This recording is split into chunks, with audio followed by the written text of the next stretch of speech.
नमस्कार, आप देख रहे हैं इंडिया लाइव न्यूज और मैं हूं आपके साथ मुकेश शाही। आइए अब नजर डालते हैं प्रमुख समाचार।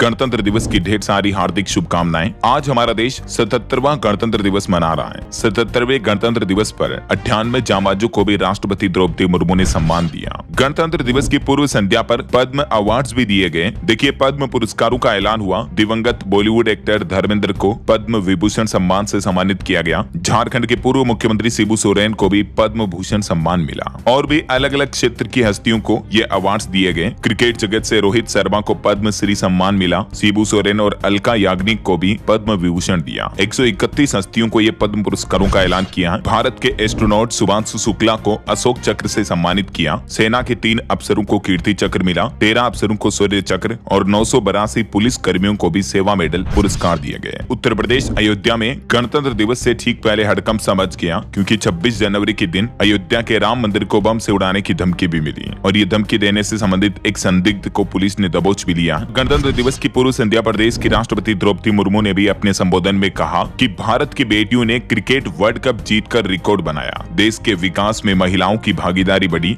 भारत जल्द ही दुनिया की तीसरी सबसे बड़ी अर्थव्यवस्था बनेगा। गणतंत्र दिवस पर सुरक्षा व्यवस्थाएं भी कड़ी की गई है। 10,000 जवान, 3,000 कैमरे और AI तकनीक से कड़ी निगरानी रखी जाएगी। गणतंत्र दिवस पर राजधानी दिल्ली मानो पूरी तरीके से किले में तब्दील हो चुकी है। बांग्लादेश में अभी भी नहीं थम रही है हिंदुओं की हत्याएं। एक और सोते हुए गैराज कर्मचारी को जिंदा जला दिया गया। एक और हिंदू की मौत हुई। ये गैराज में सो रहा था, तभी बाहर से कुछ विद्रोहियों ने आग लगा दी। पिछले 40 दिनों में बांग्लादेश में 10 हिंदुओं की हत्या हो चुकी है और ये वाकई में बड़ी चिंता की बात है। बिहार में अब तेजस्वी यादव संभालेंगे RJD की कमान। उनको पार्टी की राष्ट्रीय कार्यकारी अध्यक्ष के रूप में नियुक्त किया है। बिहार विधानसभा में नेता प्रतिपक्ष तेजस्वी प्रसाद यादव को राष्ट्रीय जनता दल ने ये अध्यक्ष के रूप में चुना है। आने वाले बजट को लेकर उम्मीद जताई जा रही है कि डबल पेनल्टी खत्म करने जैसे प्रस्तावों पर नजर है। पति पत्नी को संयुक्त टैक्स रिटर्न का विकल्प देने पर भी सरकार विचार कर रही है। बजट 2026 में आपको कई अहम बड़े मेजर बदलाव देखने को मिल सकते हैं। एक रिपोर्ट आ रही कि बजट में मकान मालिकों को भी राहत मिल सकती है, क्योंकि रियल एस्टेट इंडस्ट्री में डेवलपर्स की मांग है। रेंटल इनकम पर 50% स्टैंडर्ड डिडक्शन समेत कुछ शर्तों को हटाने की मांग की है रियल एस्टेट डेवलपर्स के संघ नारेडको की तरफ से। प्रयागराज मेले से शुरू हुआ शंकराचार्य का विवाद, उस पर अब केशव प्रसाद मौर्य बोले कि अविमुक्तेश्वरानंद इस विवाद को खत्म करें। उनके चरणों में मैं शीश झुकाता हूं। केशव मौर्य, जो कि उत्तर प्रदेश के डिप्टी CM हैं, उप मुख्यमंत्री हैं, वो प्रयागराज पहुंचे। हालांकि अभी तक शंकराचार्य से नहीं मिले हैं, लेकिन उन्होंने इस विवाद को खत्म करने की प्रार्थना की है, अपील की है उनसे, क्योंकि पिछले 7 दिनों से ये विवाद चल रहा है। सनातन धर्म के शंकराचार्यों को लेकर काफी बड़ी कंट्रोवर्सी छिड़ी हुई है। मध्य प्रदेश के इंदौर में दूषित पानी पीने से एक और मौत हो गई। अब कांग्रेस के एक वार्ड अध्यक्ष की भी इसमें मौत हो गई और इसके साथ ही मृतकों का कुल आंकड़ा 28 के भी पार पहुंच चुका है। अभी भी हॉस्पिटल में भर्ती 2 और मरीजों की हालत काफी गंभीर चल रही है, जो वेंटिलेटर पर भर्ती है, यानी ये संख्या और बढ़ सकती है।